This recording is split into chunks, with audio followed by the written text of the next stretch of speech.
பேதுரு 1வது அதிகாரம் 8வது வசனத்தை நாம் வாசிப்போம். 1 பேதுரு, இவைகள் உங்களுக்கு உண்டாயிருந்து பெருகினால்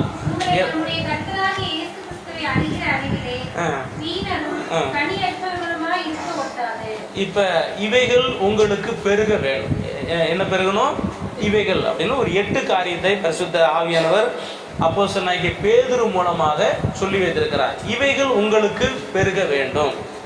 எவைகள் அப்படின்னா அது கீழே இருக்கு, நம்ம வாசிப்போம் அதுல.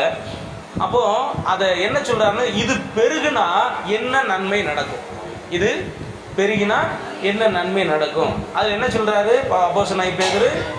இவைகள் உங்களுக்கு உண்டாயிருந்து பெருகினால் நம்முடைய கர்த்தராகிய இயேசு கிறிஸ்துவாகிய அந்த கிறிஸ்தவ வாழ்க்கையில வீணரும் கனியற்றவர்களுமாய் இருக்க விட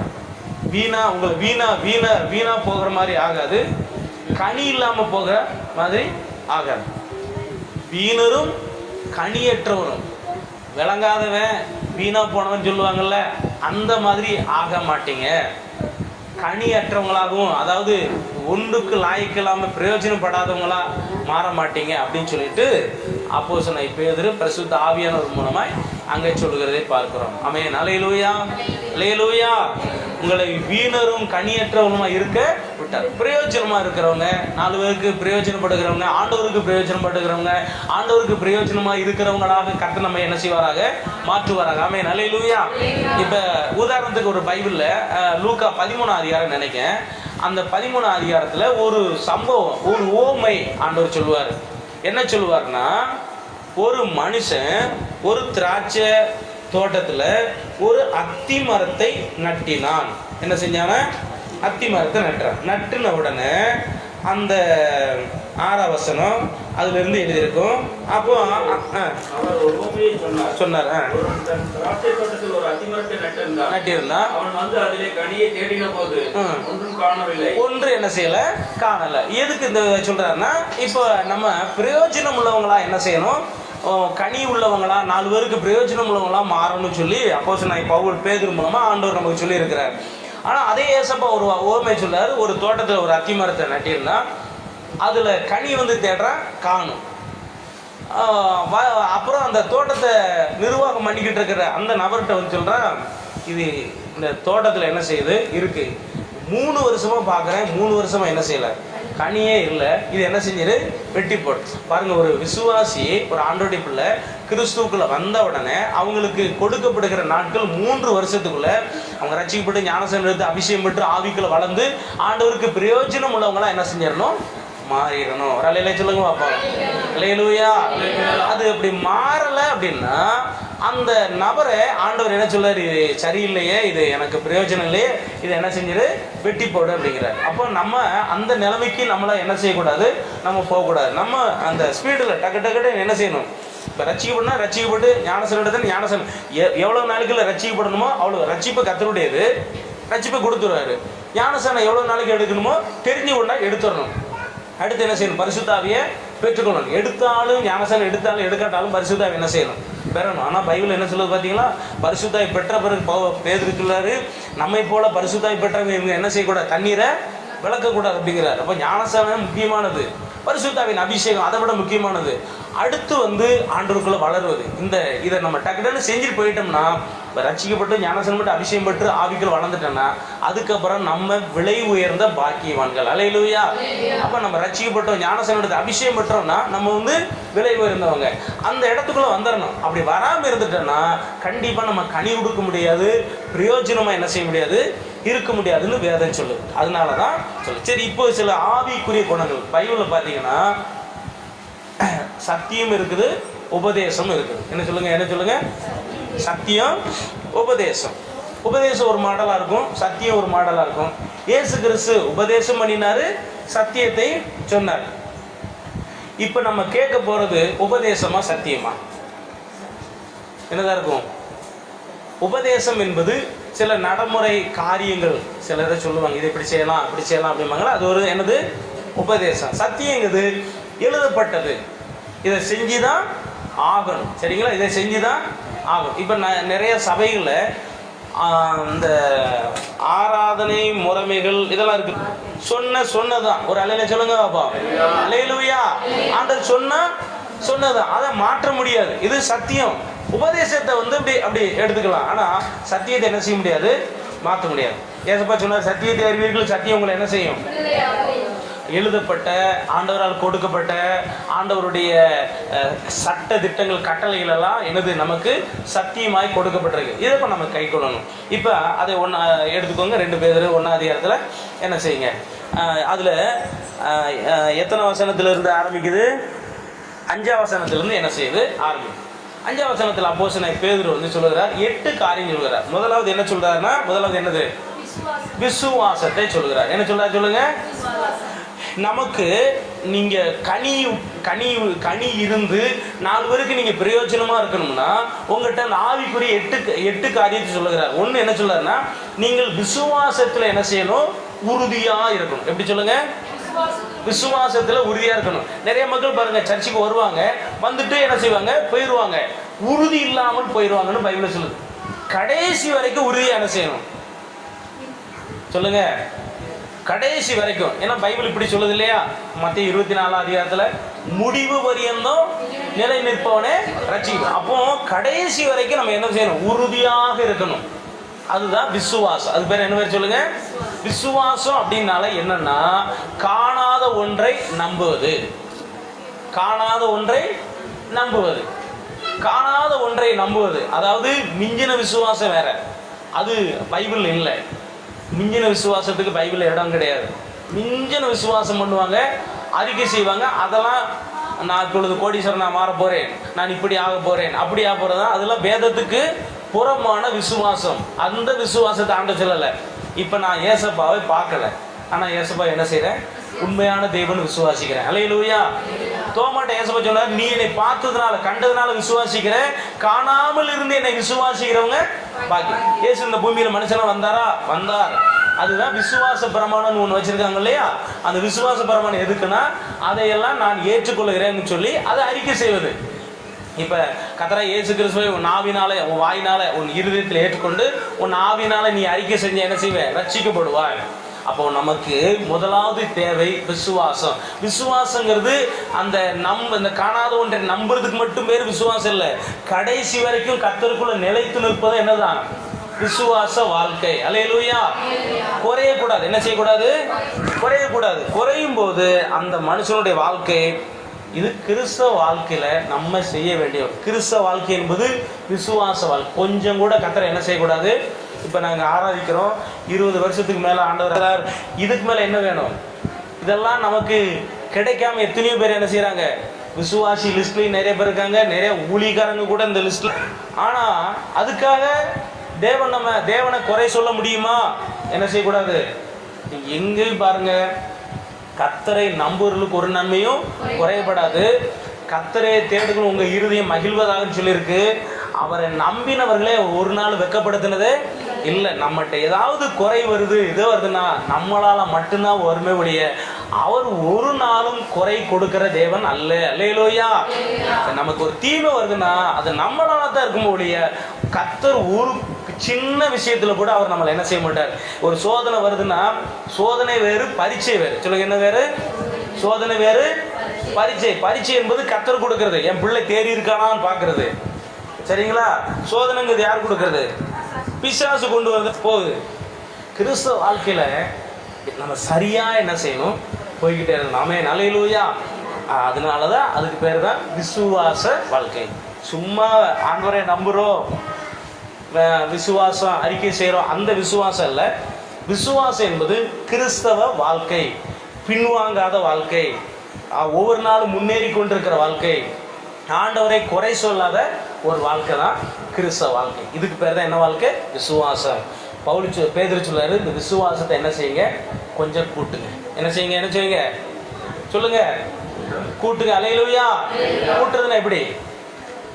ஆண்டவர் நன்மை செஞ்சாலும் செய்யாட்டாலும் நான் கர்த்தரை துதிப்பேன், தந்தாலும் தராட்டாலும் துதிப்பேன். ஆமென், அல்லேலூயா. ஆனா கடைசி வரைக்கும் கைவிட மாட்டார். ஒரு அல்லேலூயா சொல்லுங்க அப்போ. அல்லேலூயா. ஒண்ணுமே இல்லாத மாதிரி இருக்கும், ஆனா கண்டிப்பா என்ன செய்வாரு, எல்லாம் செய்வார், கைவிட மாட்டார். அது மட்டும் 100க்கு 1000 மடங்கு கர்த்தரை தேடுதல ஒரு நாள் அவர் என்ன செய்ய மாட்டாரு, கைவிட மாட்டார். கைவிடாத தெய்வம். அந்த விசுவாசத்தை நம்ம வச்சுக்கிட்டே போவோம். நமக்கு ஏற்ற வேலையில் என்னென்ன தேவையோ அது எல்லாத்தையும் ஆண்டவர் என்ன செய்வார், கொடுப்பார். பைபிளில் தெளிவாக சொல்லுது, கர்த்தரை தேடுகிறவருக்கு ஒரு நன்மை, எந்த நன்மை என்ன செய்யாது, குறையாது. கர்த்தரை தேடி வந்தாங்களே, சர்ச்சுக்கு வந்தாங்க, நிறைய பேர் வந்தாங்க, யாராவது கெட்டு போனாங்களான்னா ஒருத்தரும் கெட்டு போகல, எல்லாருமே கர்த்தருக்குள்ள நல்லா இருக்காங்க. ஆமே, நல்லேலூயா. இந்த கிருவினால என்ன செய்யறாங்க, நல்லா இருக்காங்க. சரி, அதனால நம்ம விசுவாசத்தை கொஞ்சம் பாத்திக்கப்படுவோம். சரி, அடுத்து ஏசப்பாவை சொன்னார்ல, லூக்கா 18:8 என்ன சொன்னார்னா, நான் பூமியில வரும்போது விசுவாசத்தை காண்பாரோ. ஏசப்பா கடைசி காலத்துல விசுவாசம் குறையும். எதெல்லாம் கடைசி காலத்துல குறையும், அன்பு குறையும், எல்லாம் குறையும். அதே மாதிரி என்ன குறைஞ்சிரும், விசுவாசமும் குறைஞ்சிடும். சரியா, விசுவாசத்தை காண்பாரோ அப்படின்னு நம்ம அதை தக்க வச்சுக்கிடணும். ஸோ அதை ஜெபம் பண்ணுறதுல, பைபிளிக்கல, ஆராதிக்க, உபவாசம் எதுலேயும் குறைக்கக்கூடாது. நீங்கள் குறைச்சிட்டீங்கன்னா நீங்கள் விசுவாசத்தில் என்ன செஞ்சிட்டீங்க, குறைஞ்சிட்டீங்க. அப்போ விசுவாச வாழ்க்கையில் குறைச்சிட்டீங்க. இதை மட்டும் நீங்கள் என்ன செய்யாதீங்க, குறைக்காதீங்க. 100 வசனம் இருக்கு பாருங்க. மற்ற 23 வசனத்தில் நம்ம பரிசேயர் சதிசேயரை பார்த்து ஒரு பாயிண்டை சொல்லுவார் பாருங்க. பரிசேயர் சதிசேயரை குறித்து, ஐயோ,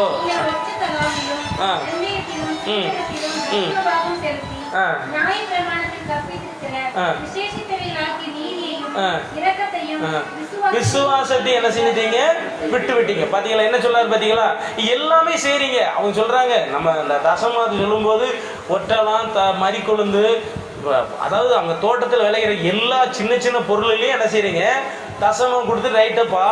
ஆனா நீங்க விட்டுட்டீங்க, எதாவது விட்டுட்டீங்க, நீதி, இரக்கம், விசுவாசம். 100 தேவனுடைய அன்பை விட்டுட்டீங்க. அன்பை விட்டுட்டாங்களா, விசுவாசத்தை குறைக்க கூடாது. சொல்லுங்க, என்ன குறைக்க கூடாது, விசுவாசம். விசுவாசங்கிறது நடைமுறை வாழ்க்கை. நீங்க எல்லாம் கரெக்டா. சரி, இப்ப விசுவாசிக்கிற அதுக்கு அடையாளம் என்னன்னா, டெய்லி ஜெபம் பண்ணணும், பைபிள் படிக்கணும், உபவாசம், ஒரு வாரத்தில் ஒரு நாள் உபவாசம் இருக்கணும், ஆராதிக்கணும், மற்றவங்களுக்கு சுவிசேஷம், கத்திருக்கிற காரியத்தை எல்லாம் செஞ்சுக்கிட்டே இருக்கிறோம்னா அதுக்கு பேர் தான் என்னது, விசுவாசம். அதை செய்யாம விட்டுட்டா விசுவாசம் நம்ம குறைஞ்சிட்டோம். சரியா, ஆனா ஏசப்பா வரும்போது சொல்றாரு, நான் வரும்போது விசுவாசத்தை காண்பாரோ. ஏன் தெரியுமா, இன்னைக்கு ஒரு நவீன தொழில்நுட்பம் வந்திருக்கு. அந்த தொழில்நுட்பத்துக்கு பேரு சொல்லி கொடுத்தா. ரெண்டாவது என்ன சொல்லுகிறார், தைரியமா இருங்கள். என்ன செய்யுங்க, தைரியமா இருங்க. 1 சாமுவேல் 7ஆம் அதிகாரம் 27வது வசனத்துல இருக்கா, 2 சாமுவேல் 7:27. தைரியமா இருங்க. எதுல,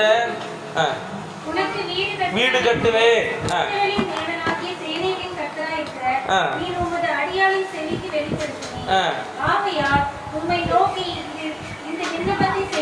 எனக்கு மன தைரியம் கிடைச்சது. இப்ப தைரியமா இருங்க அப்படின்னு சொல்லுவாங்கல்ல, ஒரு ஆஸ்பத்திரியில் போய் பெட்ல இருக்காங்க, சோவினோம், தைரியமா இருங்க, ஒண்ணு செய்யாது, தைரியமா இருங்க, ஒண்ணு செய்யாது. சில விஷயங்களை சொல்லுவாங்க, தைரியமா ஒண்ணு செய்யாது அப்படி சொல்லுவாங்கல்ல.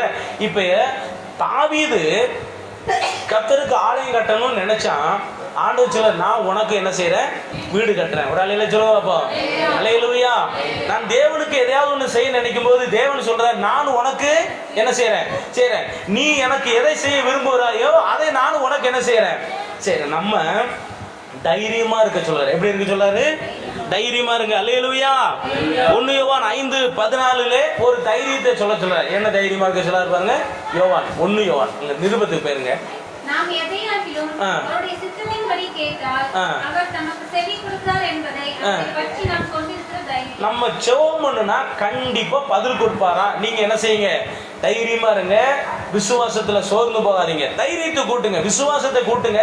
அதே மாதிரி தைரியத்தை கூட்டுங்க. தைரியம் குறையும் போது என்ன ஆகும்னா உடல்ல பலகீனம் வந்துடும். ஒரு மனுஷனுக்கு தைரியம் இல்லாம போச்சுன்னா என்ன செஞ்சிடும், பலகீனம் வந்துடும்.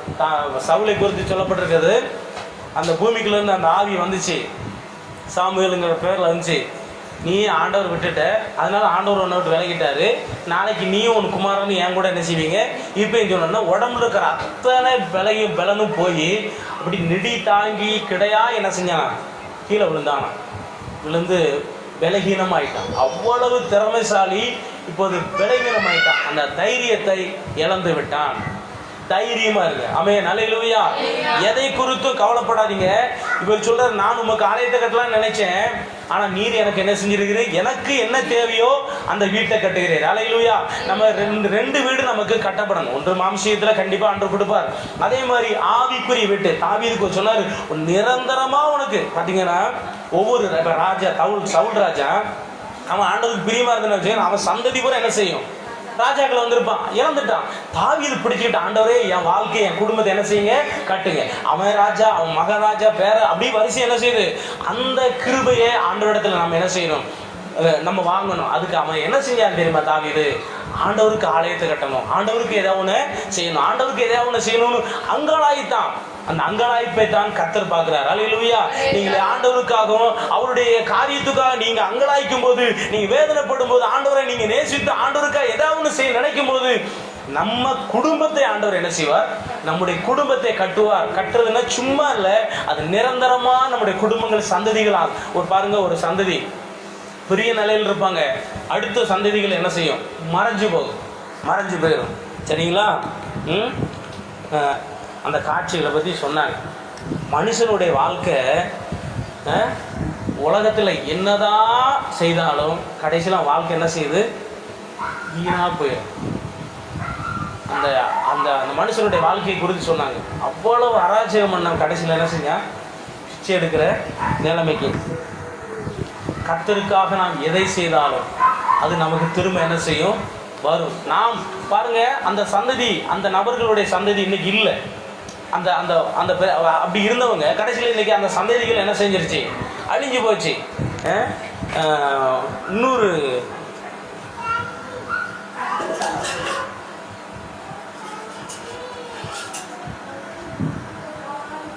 நான் சொல்றது புரியுதுங்களா? நம்ம சந்ததியாக வரணும்னா நம்ம கர்த்தருக்காக எதையாவது ஒன்று என்ன செய்யணும், நம்ம விதைக்கும் போது, நம்ம பிரயாசப்படும் போது, நம்ம ஆண்டவருக்காக உழைக்கும் போது நம்ம குடும்பத்தை, நம்ம சந்ததியை கர்த்தர் கட்டுகிறார். ஒரு அலையில சொல்லுவாப்பா, அல்லேலூயா. பணம் கொடுக்குறது மட்டும் நம்ம நினைச்சிடக்கூடாது இல்லையா, பாப்பா அப்படி நினைச்சிடாதீங்க. பிரயாசப்படுறது, அழுகிறது, கண்ணீர் வடிக்கிறது, ஆண்டவரே உங்க ஊழியம், உங்க சபை நீங்க அப்படி செய்யுங்க. நான் விசுவாசியா இருக்கும்போது எங்க சபைக்காக ஜெபம் பண்ண அழுதேன், எங்க ஊழியத்துக்காக எல்லாத்துக்கும் ஜெபம் பண்ண அழுதேன்.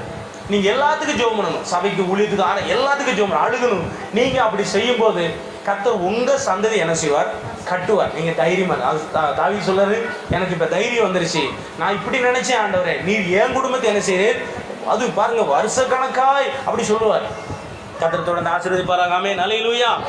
நீதிமொழி 28:1 சொல்ல இருக்குது, நீதிமான் சிங்கத்தை போல என்ன செய்யறானா, தைரியமா இருக்கிறான். சரி, அடுத்து மூன்றாவது காரியத்துக்கு போமா, அப்படியே போய்கிட்டே இருக்கு, டைம் ஆகுது. மூணாவது, ஞானத்தோடு என்ன செய்யுங்க, அதையும் கொஞ்சம் கூட்டுங்க. முதல்ல விசுவாசம் கொஞ்சம் கூட்டுங்க, தைரியத்தை கூட்டுங்க, அப்புறம் என்ன செய்யுங்க, ஞானத்தை கூட்டுங்க. ஞானமா நடங்க அப்படின்னு சொல்லியிருக்கு.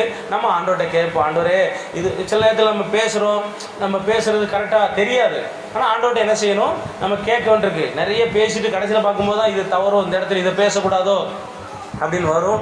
ஆண்டவர்கிட்ட நம்ம என்ன செய்வோம், ஞானத்தை கேட்போம். அல்லேலூயா.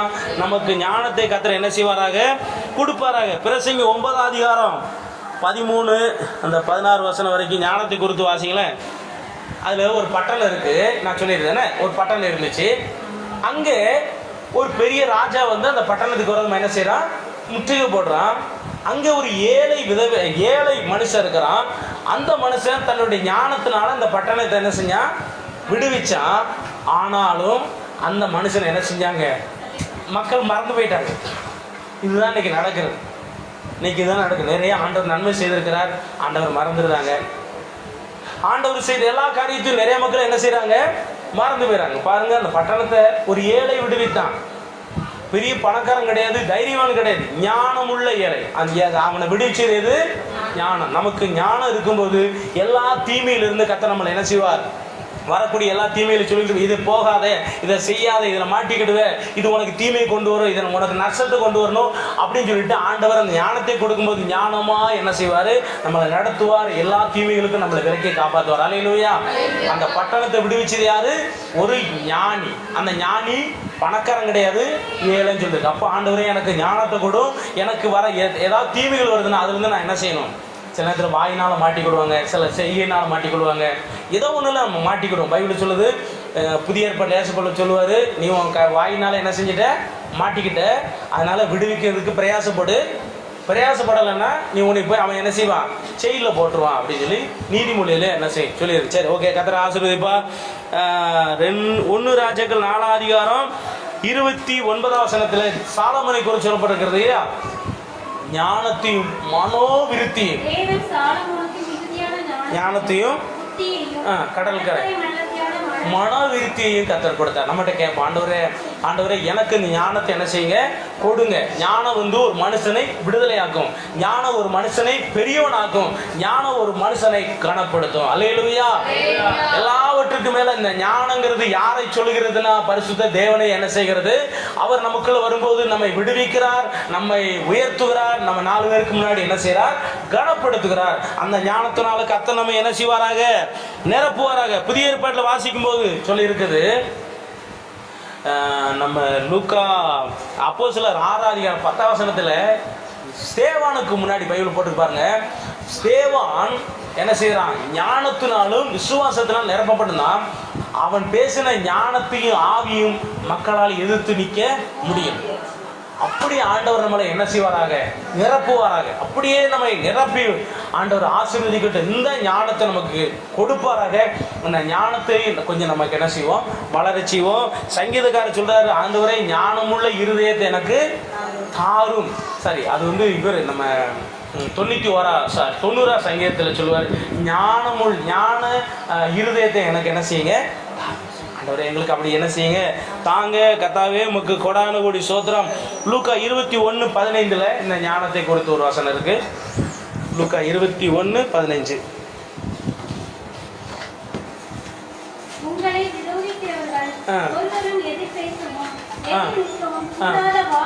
வாக்கையும் ஞானத்தையும் நான் உங்களுக்கு கொடுப்பேன். ஆமென், அல்லேலூயா. அப்போ அந்த ஞானங்கிறது சும்மா ஞானமா பேசுறாங்க அந்த ஞானி அல்ல. இன்னைக்கு எல்லாருக்கும் நிறைய பேருக்கு ஞானின்னு பேர் வச்சிருக்காங்க. அந்த ஞானி அல்ல, ஆண்டவர் கொடுக்கிற ஞானத்தை பெற்றவங்க தான் யாரு, ஞானிகள். அந்த ஞானத்தினால கர்த்தர் நம்ம என்ன செய்யட்டும், நிரப்பட்டும். ஆமென், அல்லேலூயா. சரி, 4வது காரியத்துக்கு போவோம்.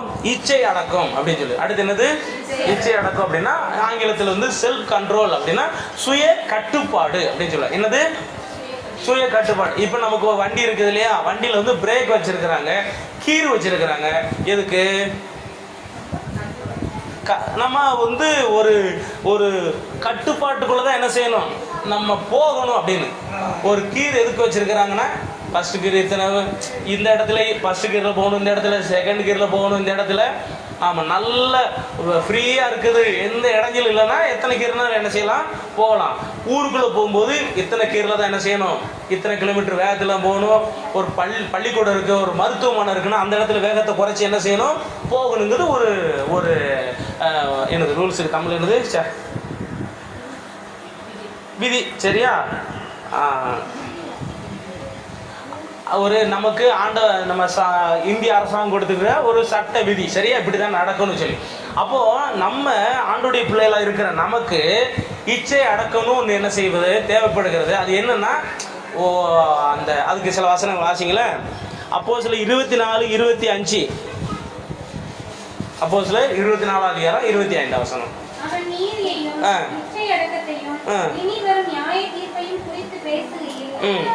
பேலிக்ஸ் என்ன செஞ்சான், பயமடைந்தான். பிரசங்க கேட்கிறார் ஒருத்தர், கவர்னர். பேலிக்ஸ் ஒரு கவர்னர். பவுலை கூப்பிட்டு கேட்கிறார், பவுலே பிரசங்கம் பண்ணப்பா அப்படின்னாரு. பிரசங்கம் பண்ணா நீதி, இச்சை அடக்கம், இனி வரும் நியாயத்தீர்ப்பு. யாராவது பிரசங்கம் பண்ணுவாங்களா அப்படி? இந்த மாதிரி யாராவது ஒரு பெரிய சின்ன வைராக்கியம், ஆமென், அல்லேலூயா, அதை கர்த்தர் என்ன செய்வார், கனப்படுத்துவார். சரியா, கனப்படுத்துவார். இச்சை அடக்கம் என்பது இந்த கடைசி காலத்தில் ஒரு சுய கட்டுப்பாடோடு நம்ம இப்படி தான் இருக்கணும்னு சொல்லி. இன்னொரு வசனம் வாசிங்க, கொரிந்தியர் 9 அதிகாரம் 1:9-25 வசனம்.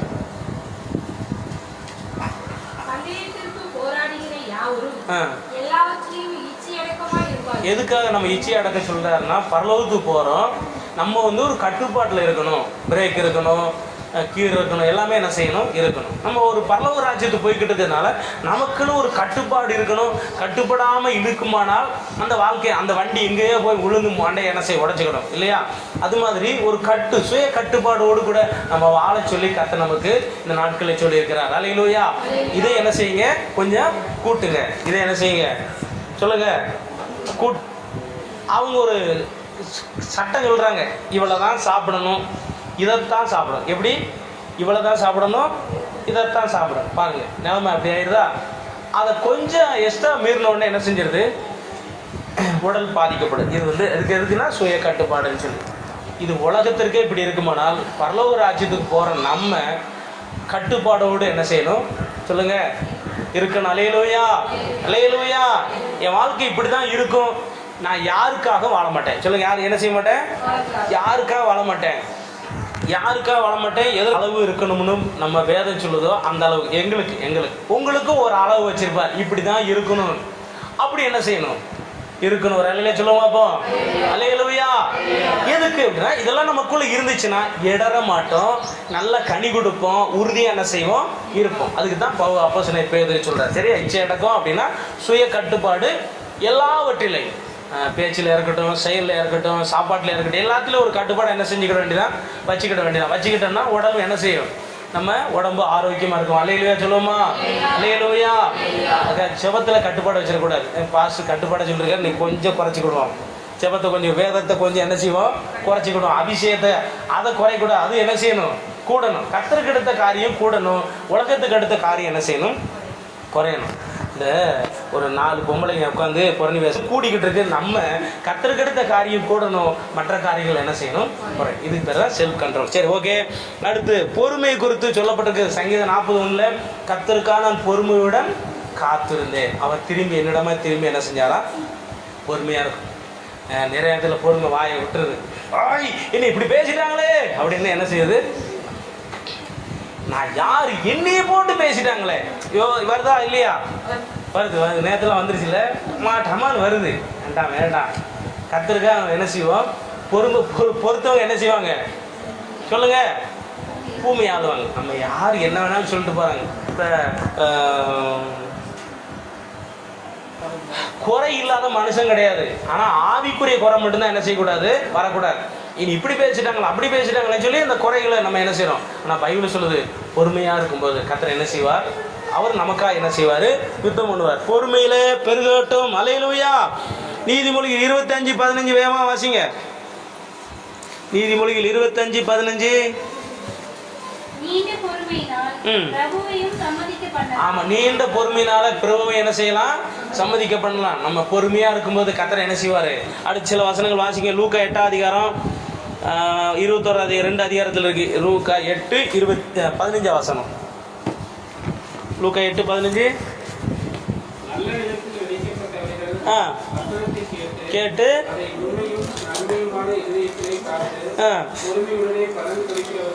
பொறுமையோட என்ன செய்யறாங்க.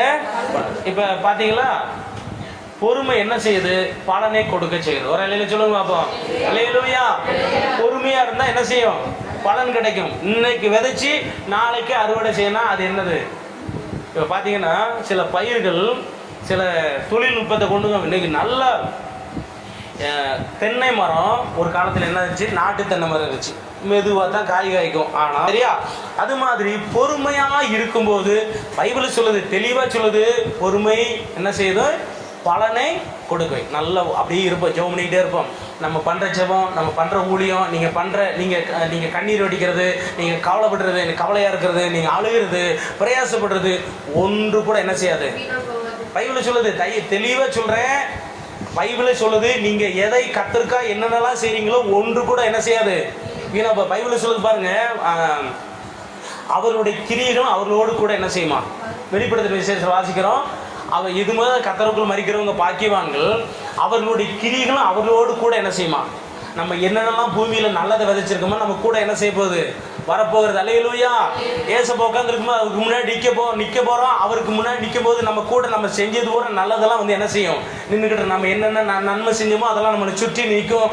அந்த நன்மைக்கு தக்க பலனை கர்த்தர் நமக்கு என்ன செய்ய போகிறார், கொடுக்க போகிறார். அதனால பொறுமையாக என்ன செய்வோம், இருப்போம். கர்த்தர் ஆசீர்வதிக்கட்டும். சரியா? வெளிப்படுத்தின விசேஷம் 3:10 சொல்லி இருக்குது. அந்த சபையை பார்த்து சொல்லுவார், என்ன நான் சொல்லிய இந்த வசன வாசிங்க, பொறுமையாக காத்து கொண்டபடினார். என் பொறுமையை குறித்து சொல்லிய வசனத்தை சோதிக்கும்படி வரப்போகிற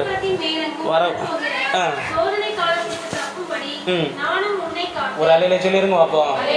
பொறுமையா இருந்தா ஆண்டவர் பூமியில வரக்கூடிய எல்லா தீமைக்கும் நம்மளை என்ன செய்வாராம், விலக்கி காப்பாற்றிடுவாராம். அந்த தீமை நமக்கு என்ன செய்யாது, வர. இதுக்கு தான் பேதுரு சொல்றார், கொஞ்சம் பொறுமை என்ன செய்யுங்க, கூட்டிக்கோங்க, கொஞ்சம் அப்படியே இருங்க, நீங்க வாட்டில் இருங்க. ஒரு நாள் நம்ம விதைக்கிற நன்மையெல்லாம் நமக்கு என்ன செய்ய போகுது, வந்து சேர்ப்போம். சரி, அடுத்து தேவ பக்தி அப்படின்னு சொல்லியிருக்கு. என்ன பக்தி சொல்லுங்க? தேவ பக்தி என்பது பேதுரு சொல்கிறாரு. 2 பேதுரு 2:9 கர்த்தர் தேவ பக்தி உள்ளவர்களை சோதனையிலிருந்து என்ன செய்யறாரா, காப்பாத்துகிறார். சொல்லுங்க, நம்ம தேவ பக்தியா இருந்தா நமக்கு என்ன வரக்கூடாது, என்ன வரும், சோதனை வரும்போது அதுல இருந்து நம்மளை என்ன செய்வாரு, காப்பாத்துவார். கர்த்தருக்கு மகிமை உண்டாகட்டும். அல்லேலூயா. சரி, அடுத்து நிறைய வசனம் இருக்கு. நம்ம அடுத்த பாயிண்ட்டுக்கு போவோம். சகோதர சிநேகம். என்ன சிநேகம் சொல்லுங்க? சகோதர சிநேகம். ரோமர்ல வாசிக்கிறோம் 12:10 உங்கள் சகோதர சிநேகம் உங்களில் நிலைத்திருக்க கடவுள். சரிங்களா? இது நினைக்கணுமா? இப்போ வந்திருக்கிற எல்லாரும் ஒருத்தர் ஜெபம் பண்றீங்களா? அப்படி ஜெபம் பண்ணீங்கன்னா நீங்க நல்ல விசுவாசி, சகோதர சிநேகம் உங்களுக்கு இருக்குன்னு அர்த்தம். ஒருத்தர் நீங்க ஜெபம் பண்ணலன்னா நீங்க நல்ல விசுவாசி கிடையாது, உங்களுக்கு சகோதர அன்பு கிடையாது. பைபிள் சொல்லுது, கணம் பண்ணுவதில் ஒருத்தருக்கு என்ன செய்யுங்க. நம்ம நேருக்கு நேரம் போறோம், அவங்க சொல்லட்டும் சோத்திரம், நம்ம என்ன செய்வோம், அடுத்து சொல்லுவோம் அப்படின்னு நினைக்கக்கூடாது. கர்த்தருக்கு ஸ்தோத்திரம் நம்ம சொல்லிடணும். கர்த்தருக்கு சில நேரத்தில் சிலர் வாய்க்கு சொல்லுவாங்க, என்ன செய்வாங்க, சிலர் பார்த்தீங்களா வாய்க்கு சொல்லுவாங்க சோத்திரம் சோத்திரம். அது ஒரு மரியாதை கிடையாது. என்ன செய்யணும், இப்படி என்ன செய்யணும் சொல்லுங்க, கையிட்டு என்ன செய்யணும், வாய்ப்பு இருந்தால் கையிட்டு சோத்திரம் சொல்லுவது தவறு. கிருபை கொடுக்கிறார். ஒருவர் கனப்படுத்தல ஒருத்தருக்கு என்ன செய்யணும், நம்ம ஒருத்தர் பார்த்தோன்னே என்ன செய்யணும், கைட்டு சோத்திரம் சொல்லணும். நிறைய நேரத்தில் கைட்டு சோத்திரம் சொல்ல மாட்டேங்கிறாங்களா, கைட்டு என்ன ஒரு கைட்டாவது என்ன சோத்திரம் எப்படி என்ன செய்யணும், ஒரு கையில் ஏதாவது வேலை இருக்குன்னா இன்னொரு கைட்டாக என்ன செய்யணும் சோத்திரம். ஏன்னா கணம்ன்றதுல ஒருவர் முந்திக்கொள்ளணும். ஏன்னா சகோதர சிநேகம். சொல்லுங்க, என்னது, இதுவும் பெருகும். இது என்ன செய்யணும், இப்போ நம்ம சபைக்கு வராங்க, எல்லாரையும் குறித்து தெரியுதுன்னா ஒருத்தர் என்ன செய்யுங்க, புதுசாக ஒரு விசுவாசி வந்திருக்காங்க அப்படின்னா அவங்களுக்கு என்ன செய்யணும், நம்ம சோமன் ஏசப்பா அவங்க குடும்பத்தை ரசிங்க, அவங்க குடும்ப தீமைகளை என்ன செய்யுங்க, அன்றைக்கி அவங்க என்ன காரியத்துக்கு வந்திருக்காங்களோ அதை குறித்து நீங்கள் உங்கள் வீடுகளை செபிக்கணும். அப்படி செபித்தா தான் அதுக்கு பேர் உண்மையான அன்பு. ஒருத்தர் புதுசாக வந்திருக்காங்கன்னா அவங்கள போய் என்ன செய்யும், விசாரித்து நல்லா இருக்கீங்களா, எப்படி இருக்கீங்க, தொடர்ந்து வாங்க, நாங்கள் உங்களுக்கு என்ன செய்கிறோம், ஜோம் பண்ணுவோம். இதுதான் உண்மையான அன்பு. அந்த காலத்தில் அப்படி நடந்துச்சு. கடைசியாக அன்பையும் கூட்டி என்ன செய்யுங்க, சகோதர சிநேகம், அதோடு என்ன செய்யுங்க, அன்பை கூட்டுங்க. அன்பை கூட்டுங்க. அன்புக்கு பதிலாக அதில் இடத்துல வாங்க போட்டாச்சுன்னா என்ன செஞ்சிடும், வம்பாயிடும். சிலர் அந்த ஆவுக்கு பதிலாக வாவை போட்டு வம்பையை இழுத்துக்கிட்டு நிறைய வம்பு இழுக்கிறத பார்க்குறேன். சின்ன பிள்ளைங்க, பெரியவங்க. இந்த எங்கள் வீட்டுக்கு முன்னாடி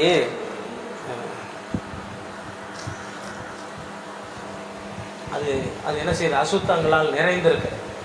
நம்ம என்ன செய்யணும், பைபிளில் சொல்லுது, அன்பு என்ன செய்யட்டும், பெருகட்டும். அன்பு என்ன செய்யக்கூடாது, நம்ம சகோதரர்களுக்குள்ள எல்லாரும் உண்மையாக நேசிக்கணும். ஃபஸ்ட்டு ஆண்டவரை நேசிக்கணும், 2 சபையை நேசிக்கணும், ஊழியத்தை நேசிக்கணும், ஊழியக்காரை நேசிக்கணும், சக விசுவாசிகள் என்ன செய்யணும், இந்த அன்பினால் நாம் நிரப்பப்படணும். ஏன்னா கடைசி காலத்தில் குறையிற ஒரு முக்கியமான பகுதி என்னதான், அன்பு குறைஞ்சிருமா, எதுவுமே குறையக்கூடாது.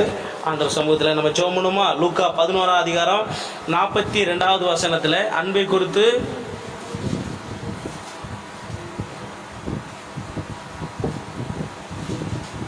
லூக்கா 11:42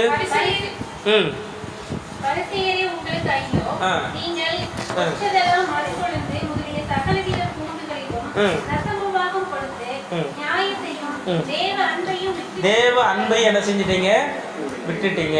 அதே இந்த தசமத்திலே வச்சு சொல்றாரு, அன்பை விட்டுட்டீங்களே. முதல்ல விசுவாசம் விட்டீங்களேன்னு சொல்றாரு, இங்க என்ன சொல்றாரு, அன்பையும் விட்டுட்டீங்களே அப்படிங்கிறாரு. நம்ம அன்பை என்ன செய்யக்கூடாது, விடக்கூடாது.